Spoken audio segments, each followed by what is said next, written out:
Inilah kota terbesar di dunia yang jarang diketahui di dunia. Orang tinggal di sini dan bahkan tidak ada satu titik pun di peta. Orang-orang yang tinggal di sini bukan berasal dari sini, Bangladesh, melainkan mereka berasal dari Burma alias Myanmar.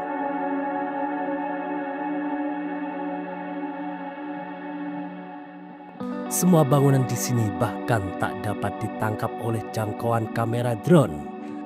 Menampung hampir 2 juta orang yang disebut sebagai Rohingya.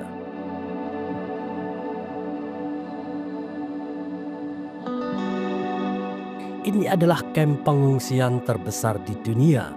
Seluruh generasi telah lahir di sini, di rumah-rumah kumuh ini, tanpa infrastruktur, sedikit pendidikan dan tanpa hak. Konflik yang paling terlupakan di dunia, pembersihan etnis yang sedang berlangsung yang memaksa orang-orang ini meninggalkan tanah mereka.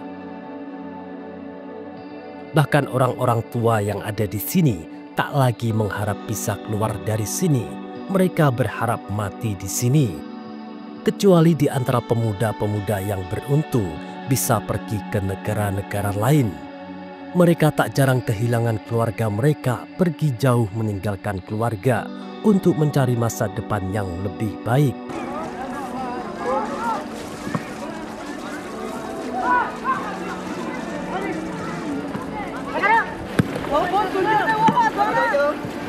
Rohingya telah lama tidak diakui sebagai etnis di negaranya. Bahkan pengusiran yang mereka alami telah terjadi sejak nenek moyang mereka.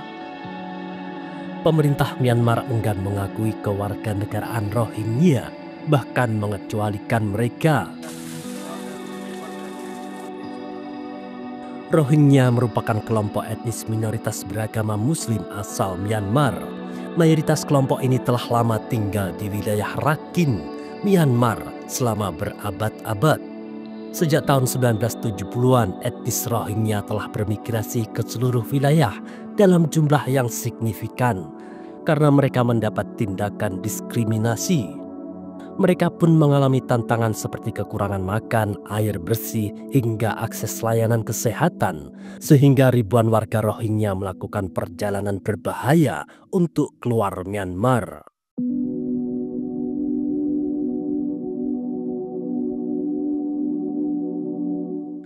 Munculnya konflik kemanusiaan etnis Rohingya berasal dari sejarah yang panjang dan semakin memuncak di era sekarang.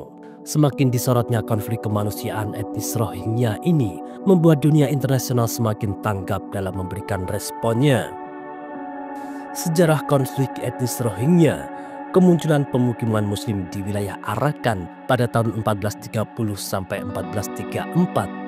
Komunitas Muslim mendiami wilayah Arakan, Myanmar pada abad ke-14, tepatnya pada masa kerajaan Mrauk-u yang dipimpin oleh Raja Buddhis bernama Naramaikala atau Min Saumun. Sebelumnya selama 24 tahun, Naramaikala diasingkan di Kesultanan Bengal, tetapi atas bantuan Sultan Bengal yang bernama Nasiruddin, ia mendapatkan tahta di Arakan. Kesultanan Bengal merupakan sebuah kerajaan Islam pada abad pertengahan yang didirikan di Bengal pada tahun 1342 Masehi.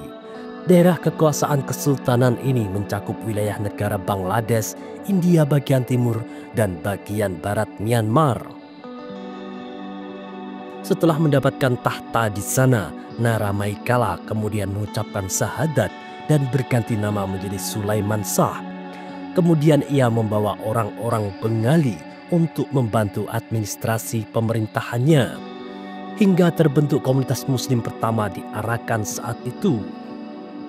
Lalu di tahun 1420, Arakan memproklamirkan diri sebagai kerajaan Islam yang merdeka di bawah Raja Sulaiman Shah.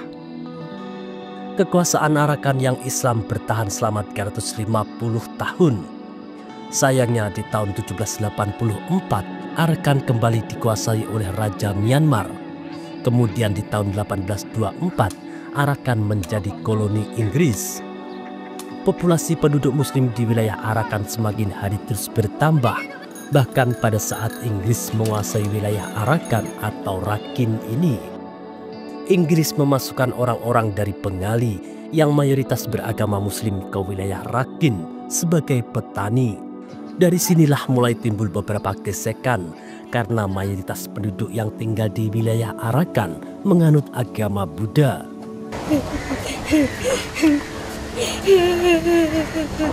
Setelah Burma atau Myanmar merdeka pada 1948, ketegangan antara pemerintahan dengan Muslim Rohingya berlanjut dengan gerakan politik dan bersenjata. Setidaknya sekitar 13.000 orang Rohingya mencari perlindungan di kamp pengungsian India dan Pakistan.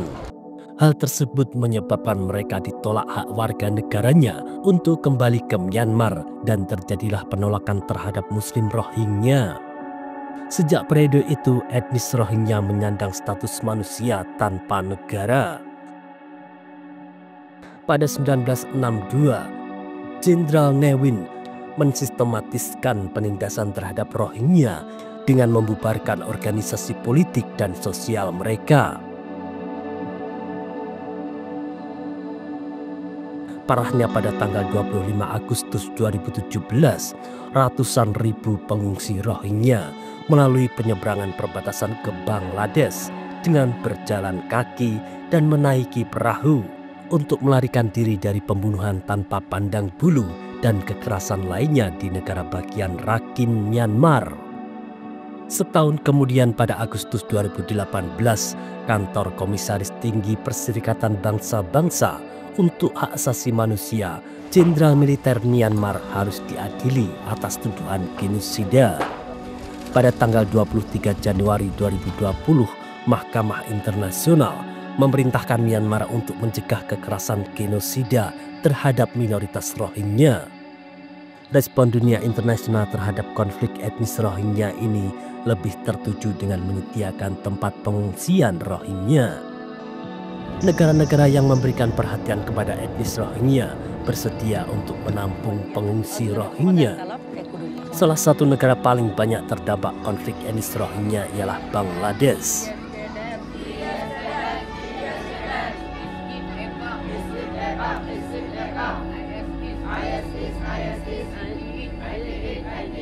Sejak tahun 2017, Bangladesh telah melakukan upaya setidaknya 2 kali untuk memulangkan para pengungsi dan mendesak masyarakat internasional untuk memberikan tekanan pada Myanmar agar tercipta lingkungan yang damai di dalam Myanmar yang dapat membantu dimulainya repatriasi.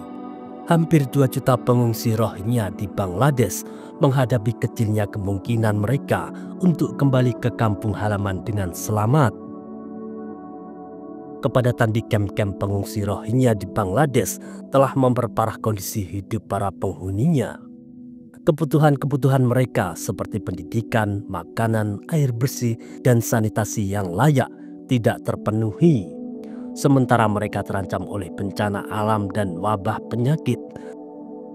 Tenda-tenda yang dibangun bisa dikatakan tidak layak untuk dijadikan tempat mengungsi. Hal ini dikarenakan Bangladesh sendiri ialah negara secara ekonomi bisa dibilang miskin dan di dalam negerinya sendiri masih banyak sekali masalah yang dihadapi. Prospek pemulangan sukarela yang langgeng semakin jauh dari harapan sejak kudeta militer di Myanmar yang dilakukan oleh para jenderal yang sama yang mendalangi kekejaman massal 2017. Melanjutkan pemulangan orang-orang Rohingya sekarang sama saja dengan mengirim para pengungsi itu kembali ke kendali junta yang kejam dan represif.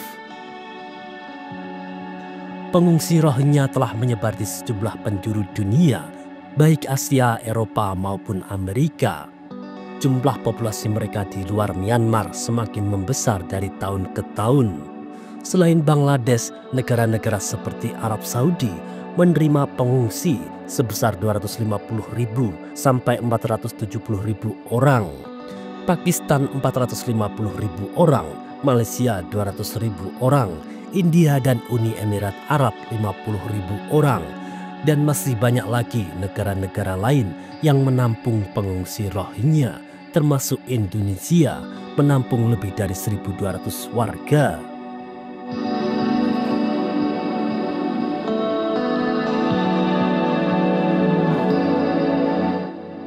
Terima kasih sudah menonton. Itulah ulasan singkat tentang etnis Rohingya.